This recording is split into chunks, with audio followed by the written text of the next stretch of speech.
So Taylor, your topic is gonna be schools that are cutting honors. Am I getting this right? Cutting honors classes to address racial equity. What the hell?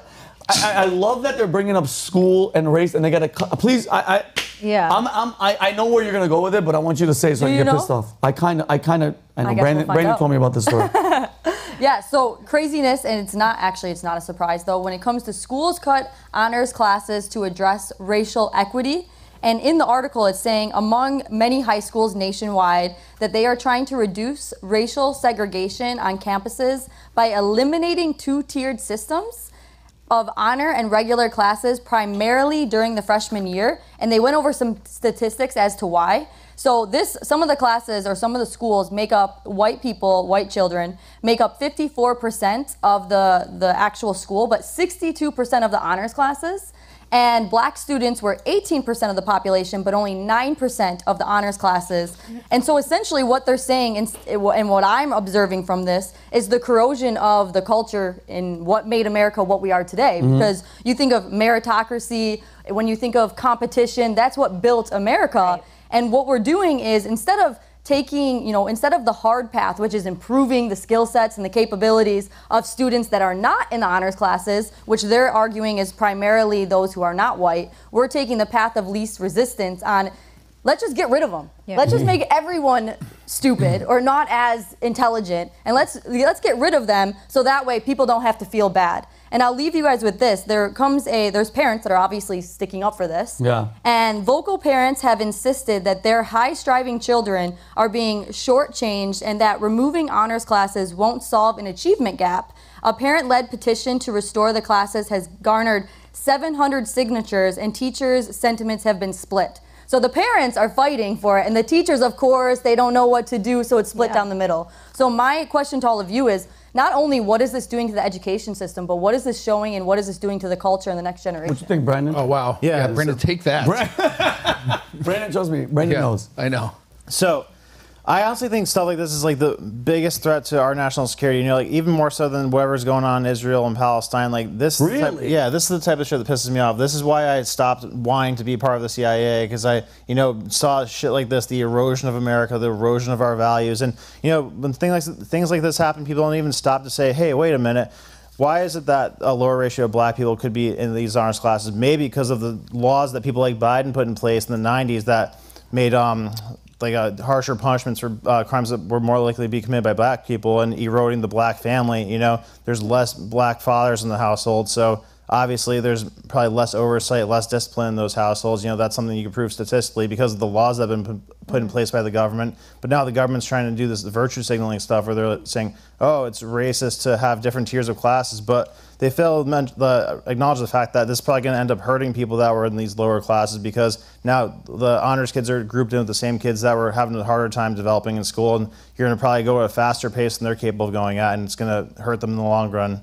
So, go ahead, Taylor. Well, and it's funny they say it's racist that more white children are in honors classes than other races, but isn't it racist to say that they aren't smart enough to actually work their way up to be in the honors classes? Like, which is more racist? I would say that. Taylor, that infuriates me that people don't sniff that out. Just like when they say, like with voting laws, like in Georgia, where they're like, how dare you ask black people to have an ID? Oh, yeah. Not a driver's license, just an ID. Like, do you know how racist that is to think that black people don't, like, it's so like in your face, and it's like so like obvious, but people, they sell that drug to people where they're like, no, yeah, it's racist. Because I know people that fight, Christie, that literally try to tell me that are on the left, they're like, no, dude, in these ghettos in Georgia, and I go, let me explain something to you. If you can't get an ID, white, black, Spanish, whatever, then you shouldn't be voting. Right. How about that? Right. If you can't figure that out, and don't give me that shit, bro. Like, it's just, everything falls now on race. Everything has to be a race. Right. Go ahead, Christie, go. No, I had worked on a story today on the ACT. They're looking to eliminate that in a lot of schools as well because of the same argument. They were saying that it was predominantly favoring the wealthy kids from low-income families. And I was like, how does that even make sense? You can justify the fact, we were talking about it earlier, Taylor, how maybe you're not a strong test taker, and that happens, and that's a little harder to determine. And you can have that argument more than just because you come from a low-income family. I particularly took honors classes in a high school where we were predominantly Hispanics in Miami. Duh, Sawacera. Duh. Shout out Southwest, let's go Eagles. Yeah. And they were a business magnet program, which was really cool. But to say that, you know, we were like a middle class kind of society and the competition was healthy. Having the difference between regular classes and honors classes, the kids in regular classes, I remember them being like, no, next year I want to be in like an honors classes. Because they felt like being in the regular class, they were like, oh no, I got to step up. I got to like prove that I'm intelligent, that I'm capable, that I want to advance in college and like take more courses. So that competition is healthy. So to like eliminate that from low-income families, from any student, is unhealthy. It's not the American way, and it doesn't create that source of competition, that source of wanting to excel and achieve. To just say that it's basically to protect whites and like racist to everything else is a huge insult to anyone who's trying to advance. Because I know that low-income families, they also want to progress. My mom taught in inner city schools. She taught at Carroll City Elementary. And she was saying, you know, yeah, you can't do anything about like the family homes and everything, but I'm going to do everything that I can in my classroom to make sure that I push them to levels that they don't even see, not to keep them dumbed down because of their circumstances at home. It makes no sense to me. And Brandon, so do you think it's like a concerted effort just to keep everybody stupid? I think go ahead. It's a concerted effort to push towards this socialist mindset where they want everybody to be the same and no differentiating factors between people, because, you know, I mean, when it really comes down to like, there's a big difference between 80% of people and 20% of people. That's why socialism is so easy to sell, is because a lot of people don't want to, they'd rather be grouped in with a bunch of people and be the same rather than either being beneath or above somebody, because it's, you know, it's hard to get to a level where through merit you achieve more things, whether it's financially or academically or you know, through just status. So I think that's a socialism push. But what's weird is that, like, for example, in Cuba, the education system was excellent. Like, they excelled and they kept, However, to progress when it came to income for those types of jobs, like if you wanted to be a doctor, they end up paying like a taxi driver more than a doctor over there. But the school system, why? Why is that? Because tourism is where they make the most money there. Wow. Everything else, it's like they don't even have medical supplies for doctors. It's a whole other thing. But what I found interesting was that my parents always said, because they went to school there, they were like, the education system was excellent. So how do you grade that though?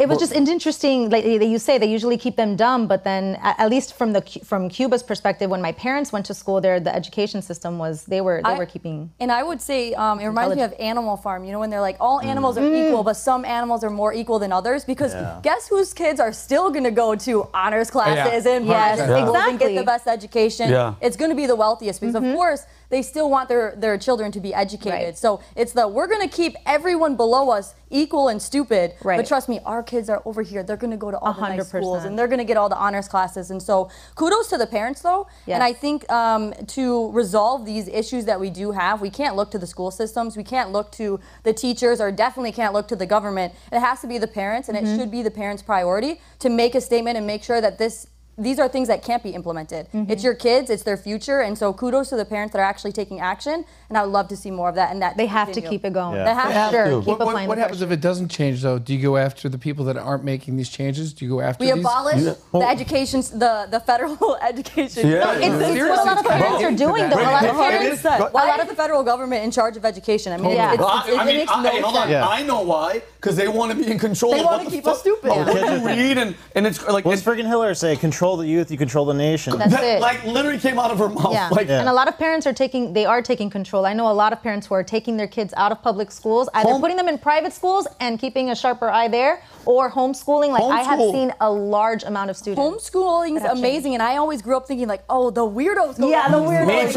Right. Like the idea. And then I sit down with these parents, and they're like, yeah, our kids are homeschooled, and you know what we realize is when kids are homeschooled, they actually are more articulate. They're comfortable speaking to adults because you know whose kids? You know whose kids? Nick, is it Nick upstairs? Yes. Works in sales. The tall guy. He has like his kids were homeschooled. You know how sweet, nice, smart, hardworking. They're like helpful, and they're out. Not everybody else is just like, I have to. The bell's gonna ring. It's weird. They're very sweet. They were so they were sociable. People. They were like mature for their age. Very like conversational and talking, and they were, they got. And they read books. But it was a lot of Nick. Like every time I saw when they were helping at the vault, I saw Nick on top of them, and he was such a great dad. Like every time they were doing something wrong, he was like, "You get back in there." And you need that parenting. You need it now with your education for sure. For sure. Go ahead. Just so the thing is, I mean, Yes, but not all parents are equal in the sense of being able to like raise good kids, and it's not necessarily feasible to either pay for private school or to like homeschool your kids because, you know, thanks to the way the government's run things, 2 parents have to work now for the last 50 years. So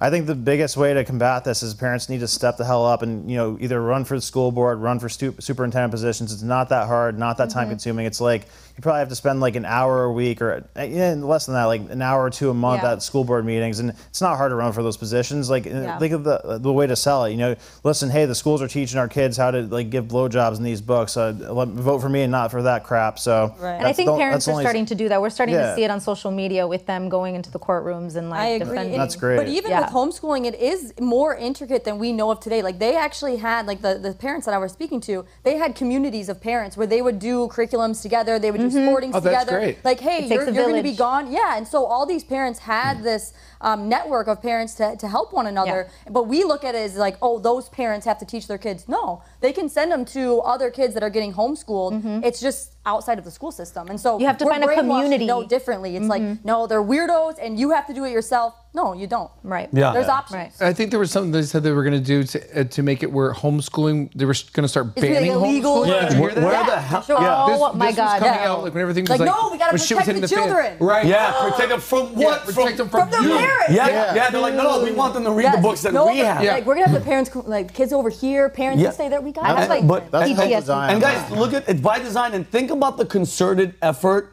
the purpose, like they're doing it on purpose to not only teach these kids what they want, like kind of, you know, influence them to be, I mean, the LGBTQ community has popped in the past, like in schools, what is it? Exponential. 1 out of 4 kids in some of these colleges. It's they're teaching them all this crazy stuff. If you go to the school board and you try to complain or voice, the FBI comes in and they label you a domestic terrorist. Dude, really wrap your head around that. I want everybody to think about that. The FBI was putting parents that were speaking up for their children. It came out of them to say, hey, listen, I don't want this. This is the curriculum, and I'm going to read out loud to the board what you guys are giving in school, and they had to shut them up because it was so vulgar and people couldn't hear it. Of course. So it goes from the honor stuff to make them dumber to teaching them what they want. Guys, at the end of the day, we talked about this, Brendan, it's the future, and you gotta get the kids. You have to brainwash them early. You have to desensitize them with sex. You have to make them just moldable to be whatever the hell you want to be. And guys, we're seeing it in real time 100%. happen. And to reference one more book like George Orwell, I said Animal Farm. If you were to read, what is it? 1984. He talks about how you have to brainwash the children young because they'll even turn against their parents. Of course So they are. if the government's turning against the parents, they're going to brainwash the children very young to turn in their parents. Right. And so if you get them at a young age, they're like sponges. They're very moldable, and you can have them do whatever they want. 100%. That's why I'm happy as hell. My parents were on top of me all the time. And real quick, also what they're doing too is they're suppressing all those stories. They're taking all those stories and they're taking them out of the media.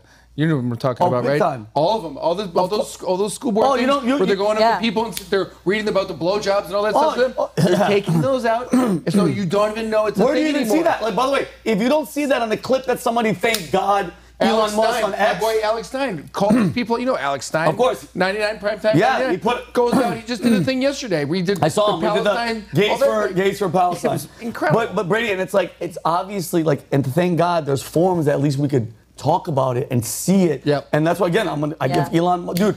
If you think about it, if it wasn't for Elon, really, guys, take a second. If Elon Musk didn't spend $64 billion and buy Twitter, where would you be seeing or hearing any of this? It would just be Fox or CNN. And if you were like me and you didn't want to deal with it, I'd have to hope that somebody had the balls to post it somewhere where I was like, oh my God, like a TikTok, which trying to own TikTok, but still. Not just that either. It's not just that you can post on Twitter now, but it's that other platforms are forced Rumble. but they're forced to be more compliant or more open to this stuff. Like YouTube is less strict now because they don't want to lose market share places like Twitter. Yeah. So, you know, like if there isn't another option that like Twitter now, then YouTube could have been much more strict because it's not like you could just go to another option. So there's a trickle-down effect of that too. It's not just the fact that you could post on Twitter. But back to the school thing quick. So it wasn't just them reading about the blowjob stuff. You see the thing in Virginia a few years ago? The whole reason that the Virginia governor won was because the dude's daughter literally got raped by a boy who was dressed up like a girl. Yep. And everybody knew about it. The teachers covered it up. He was at the school board thing saying, hey, this freaking kid, this boy raped my daughter in the girls' bathroom, and you guys covered it up, and he got dragged out by the FBI. Yeah. And they were trying to make a scene because he was like he was frantic, of course. He was mad that his daughter got raped, so they were, sir, you're out of control, you're under arrest. I did see that. And they're like how dare you open your mouth about rape? Right. To his daughter at a school that's supposed to protect her. I've never been so frustrated seeing something play out. Besides all, listen, that's just one sliver of the multitude of problems. I swear to you guys, if the sky parted and Jesus Christ came out, trumpet sounding, everybody's gonna be like, oh my God, I'm gonna do this. Were you, what? Yeah. How long? Yeah. What else do you need to happen, Jesus? Yeah. That's like crazy. It's like it's a religion though. It's like that teachers are covering up rape because they don't want to go against their LGBTQ narrative. Oh my God. Yeah, or lose their OnlyFans If you're a account. crazy, demented 13-year-old who's like sexually frustrated, you're just like, oh, I can just put on a dress and it's free game. I can do whatever I want. My teachers are going to cover up sexual crimes. Yeah, what the hell is that? And they're doing it. They're doing it. And it goes to show there's nothing new under the sun though. Like this is like a repetitive thing throughout history. It's just different environment, different technologies where we're seeing it at a different capacity. But the books that I'm referencing was from prior generations. Of course. So there's nothing new. It's just repeating it, and we're more advanced as far as technology. But that's the scary thing though, Taylor, is the technology advanced. Everything is at your fingertips. Helps. Like you said, if we didn't have it, are we going to know of this? It's a blessing and a curse. It's a double-edged sword. God, I've been waiting to use that saying for a long time. I used it first, I don't even know what that means. I know. It's a double-edged sword. Vinny, what does that mean? With the knife. Yeah. And when they cut the grass and it's green on the other you just side. stab each other.